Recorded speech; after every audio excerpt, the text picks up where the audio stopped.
Excellence Goyo Kegewe, vous avez crié Haro sur le Baudet, vous avez sonné l'alerte plusieurs fois, mais le M23 continue son avancée. Mais pourquoi?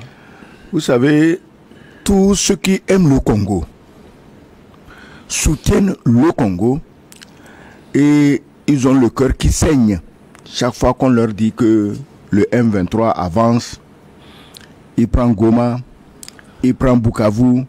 Et aujourd'hui, il est en mesure de marcher sur les autres localités autour et il parle même d'aller à Kinshasa.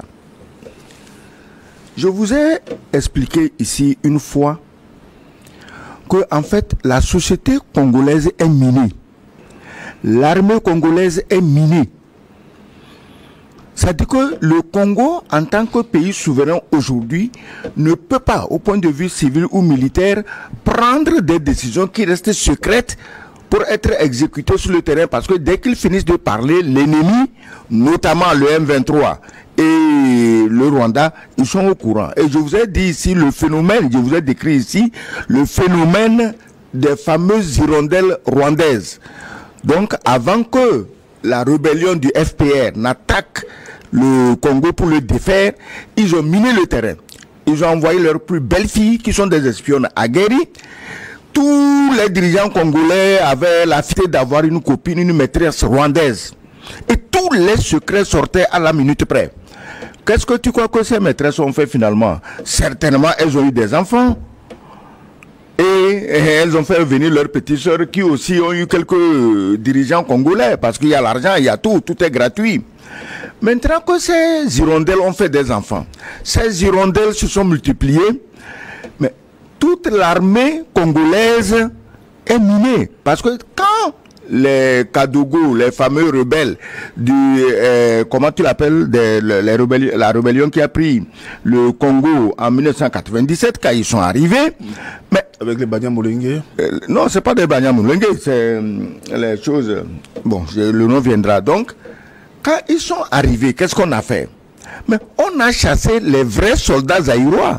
Congolais, excuse-moi le terme zaïrois, c'est le bon, mais le Congolais. On a dit à Kabila, qui venait d'arriver, Kabila père, qu'il faut se défaire de l'armée de Mobutu. Les meilleurs officiers, les meilleurs généraux, colonels, commandants, capitaines, soldats combattants. Mais tu te rappelles que on formait nos meilleurs commandos au Congo? Si eux-mêmes n'étaient pas de vrais commandos, comment ils formeraient nos commandos là-bas? Et nos commandos, ils n'ont jamais démenti la qualité de leur formation. Partout où ils sont allés sur les théâtres d'action sur le plan international, les Togolais ont été toujours appréciés.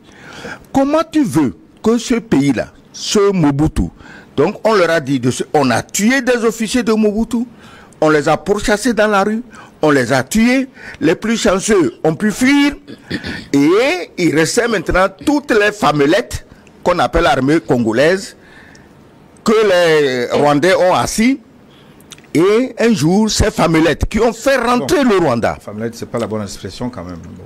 Non, c'est des famelettes, toi aussi, arrête. Bon, les femmes... c'est parce que vous n'appelez pas les choses par leur nom que le mal continue, c'est des famelettes. Non, moi je n'attribue pas écoute bien, non, j'ai déjà... Non, j'étais déjà expliqué ici la dernière fois comment le verrou de Kenge est tombé, AFDL, voilà, les rebelles de l'AFDL, comment c'est tombé? C'est tombé parce que le général Maele, qui était censé diriger les troupes zaïroises, a vendu son armée. Et bon, attaqué par là, les troupes où les commandos sont par là. Donc, l'armée a été liquéfiée. La société civile a été, disons, minée. Alors, quand tu tiens compte de tout cela et tu regardes qui est le président du Congo aujourd'hui, c'est les gens qui ont profité du désastre de l'occupation du Congo par le Rwanda. Ils en ont profité. Kabila en a profité comme il veut, il est parti. Et on sait qu'aux dernières élections qui ont porté Tshisekedi au pouvoir, je l'ai dit ici, c'est des petits arrangements entre copains et coquins qui ont mis, donc c'est le bénéfice de l'envahissement du Congo par le Rwanda qui continuait et Tshisekedi en a récolté le fruit. Aujourd'hui, on nous demande qu'est-ce qui se passe. Mais tout le monde veut aider le Congo. Moi, je veux aider le Congo. Mais comment tu peux aider quelqu'un qui ne veut pas s'aider lui-même? regarde, le Burundi, c'est aussi un petit pays comme le Rwanda. Mais le Burundi était prêt, à ce que je sache, à envoyer 10 000 hommes pour combattre pour le Congo. L'Afrique du Sud.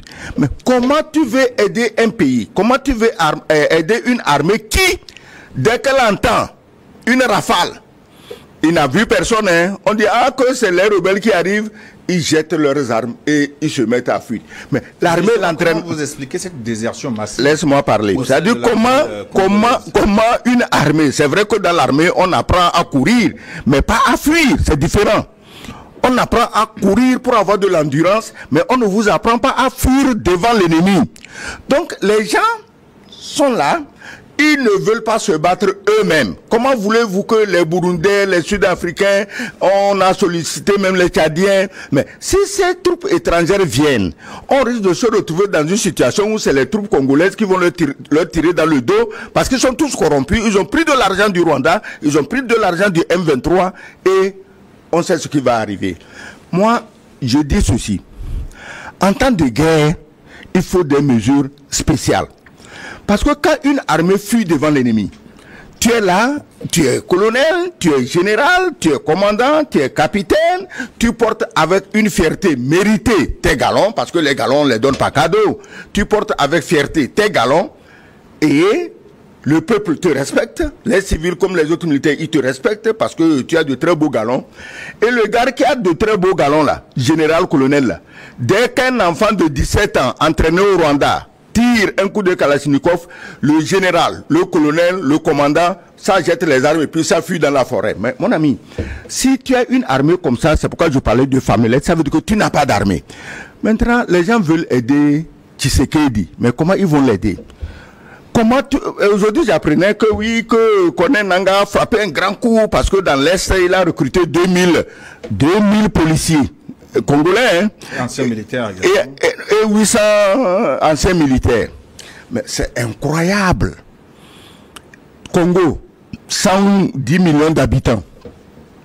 Eux, ils ont recruté combien depuis que la guerre se passe? Des jeunes ont marché sur Ndjili, l'aéroport de Kinshasa, pour demander à être envoyés à l'est du Congo. Ils ont fait quoi? Ils n'ont rien fait. Ils n'ont envoyé personne. Et pendant que ton front s'effondre sur toute la ligne, c'est là que Tshisekedi se traîne bonnement à Munich, le sommet européen sur la sécurité. Mais tu vas chercher quoi là-bas? On va revenir sur ces aspects.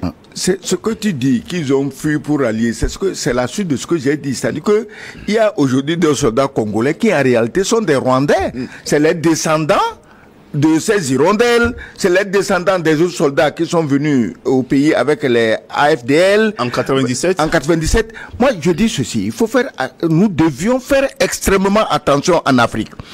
On est là, vous avez un président et des médias extérieurs se mobilisent pour vous dire que c'est un dictateur. Mobutu, dictateur. Mais quand Mobutu était président là, quand tu vois Kagame saluer Mobutu, mais Kagame tremble. Voilà à quoi sert un dictateur. Il sert à faire respecter son pays. Kagame, moi j'ai vu des photos, hein, il ressemblait à une larve devant Mobutu. Vous le chassez. Vous dites qu'il est dictateur. Aujourd'hui, à l'est à Goma, on vous fait essuyer les rues avec les serpillères. Quel dictateur a jamais fait ça, à ton avis? Ça s'est passé où? Hitler n'a pas fait ça. Pinochet n'a pas fait ça. Franco en Espagne, il n'a pas fait ça. Salazar au Portugal, il n'a pas fait ça. Mobutu n'a pas fait ça. Mais aujourd'hui, vous êtes réduit à l'esclavage. On vous dit de sortir, nettoyer les rues. Nettoyer les rues est une bonne chose. Mais passer une serpillière pour nettoyer la rue bitumée, toi-même, tu sais ce que ça veut dire. Pour nettoyer les mares de sang. Donc, il faut avoir des hommes forts. Chaque fois qu'en Afrique, vous avez un homme fort qui est capable de tenir tête aux envahisseurs étrangers, les mêmes envahisseurs étrangers organisent les médias pour les diaboliser, pour dire que c'est dictateur. Mais le problème aussi, c'est que ces hommes forts, parfois aussi, tombent dans les travers. Ils tombent dans les travers parce qu'ils n'ont pas l'assurance que ceux pour qui ils se battent les soutiendront jusqu'au bout. C'est ça le problème. Donc, écoutez ceci. Moi, je dis, le Congo, ça fait mal à tout le monde. Ça nous fait mal à nous tous. et que chaque matin, quand tu écoutes que M23 Marseille va prendre telle autre ville, c'est comme aujourd'hui en Ukraine. Chaque matin, tu ouvres, bon, les Russes ont pris tel village, ils ont pris telle ville, mais il faut, là on revient même à l'essence du problème, c'est les intérêts. C'est toi-même qui viens de dire que c'est eux qui ont le coltan. Alors, tout le monde en a besoin. Comme le Congo, même en tant qu'État central, est défaillant, avec un président qui dort, mais moi, si je suis... Un président qui dort, quand même. Mais il dort. Bon, mais attends, est-ce que tu connais un pays qui est en guerre? On ne sait même pas ce que le président en pense. On n'a jamais entendu le nom d'un ministre de la Défense. On ne sait même pas que dit le chef d'état-major de l'armée. On ne sait même pas, au front, ceux qui sont là-bas, qu'est-ce que ça donne. Mais c'est que tout le monde dort. Et on ne peut pas dormir à la tête d'un pays continent. Ça fait 2 350 000 km², il dort. On ne peut pas diriger ce pays en dormant. Je parlais, tu dis qu'on va revenir là-dessus, je parlais de Tshisekedi à Munich. Tu sais, Munich, c'est une très belle ville, je la connais, pour y avoir étudié d'ailleurs. Mais si toi, président, tu veux t'offrir du tourisme à Munich, c'est bien, tu as droit. Mais tu peux pas laisser ton pays en guerre pour aller te promener à Munich. Et avec qui? Avec ceux-là justement qui ont dit à Kagame de prendre ton coltan pour leur donner. Qu'est-ce qu'ils attendaient? Qu'est-ce qu'ils espèrent avoir là-bas? Pourquoi ils se promènent là-bas? Qu'est-ce qu'il attend que ces gens-là lui disent? Donc, moi, je crois que si le Congo veut avancer, si le Congo veut faire la guerre, il faut trouver des hommes de guerre pour faire la guerre. Mais les gens qui sont habitués à avoir des boîtes de nuit à la présidence, des gens qui toute leur vie en Europe étaient dans les boîtes de nuit, et jouaient au videur, mais tu ne peux pas faire une guerre avec ces gens. Donc, Anani Sossou... Vital Kamerhe, il est redevenu aujourd'hui président de l'Assemblée nationale. Exactement. Or, les millions dont on parle, il les avait volés pour se donner les moyens d'épouser pompeusement une vieille divorcée libanaise. C'était ça, il n'y avait rien d'autre derrière. C'était pour un mariage... L'ancienne femme de Rasson, je crois. Voilà. Pour faire un mariage pompeux auquel même le sultan de Brunei n'aurait pas rêvé. Lui, il a fait ça au Congo. En volant l'argent. Il est encore aujourd'hui président de l'Assemblée nationale. Ça veut dire que la corruption donne droit à des promotions. Et il est assis. Et aujourd'hui, pour semer la pagaille, le désordre dans la tête même de ceux qui soutiennent le Congo, tu sais que dit non, que c'est Kabila. Depuis là, on n'a jamais entendu parler de Kabila. Hein. On parle M23, on parle Rwanda. Mais maintenant, il dit que non, que c'est Kabila. Si toi, tu es président du Congo, et c'est après tous ces désastres que tu sembles trouver le vrai auteur de ce désastre, monsieur Tshisekedi, on t'aime bien, mais va chercher un autre métier. Le Congo est vaste. Mais il y a certains pays qui se mobilisent pour venir au secours de Tshisekedi et de la RDC. Après l'Afrique du Sud, le Burundi, ben, le président Tshisekedi lui-même appelle le Tchad à venir prêter main forte dans l'est du pays. Tshisekedi a également envoyé son ministre de la Justice, hein, oui, Moutama, oui, au Bali, auprès de Assimi Goïta, oui. qu'on sait certainement. Est-ce que cette mobilisation va permettre de changer la donne sur le terrain? Tant que les Congolais ne sont pas prêts à faire la guerre, aucune troupe étrangère ne peut les sauver. Mais s'ils sont prêts à faire la guerre, les troupes étrangères leur prêtent main forte et ils vont gagner la guerre. Mais au lieu de me dire qu'il est allé voir le Tchad, moi, je croyais qu'on dit qu'ils ont envoyé 20 000, 30 000 jeunes au Tchad pour se former. Qu'ils ont envoyé 10, 15, 20 000 jeunes au Mali, dans l'AES, pour se former. Mais eux, ils ont formé leurs troupes parce qu'eux-mêmes, ils sont en danger, ils sont permanemment sous menace. Et tu crois que moi, AES, moi, Tchad, je vais prendre mes troupes pour t'envoyer. Et si on m'attaque, moi-même, je fais comment?